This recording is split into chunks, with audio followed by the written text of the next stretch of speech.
Okay,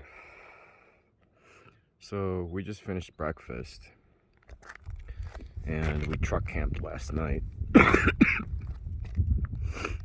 We're about an hour outside of Las Vegas now, and we just kind of took this off-road little road after sleeping in the back of the truck again at a gas station last night because it was safer than the truck stop.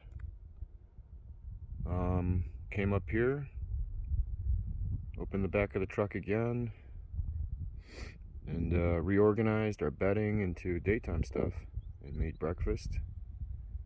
Bagels, cream cheese, jelly, water, and high C.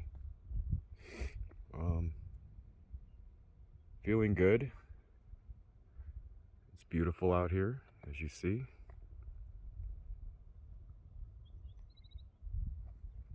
And now I'm just gonna pan around and show you guys where we are. Allegedly, there's caves out here that I was trying to find, but I think if I keep going, I might be able to find them.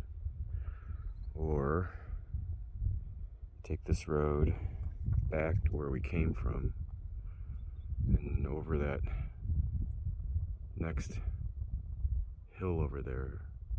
There was like a rock formation. Looked like maybe there could be caves there, but anyways. But yeah, that's what we're doing. Just kind of rambling the desert, exploring, on our way to Las Vegas to do more of that kind of same exploring. See you next time.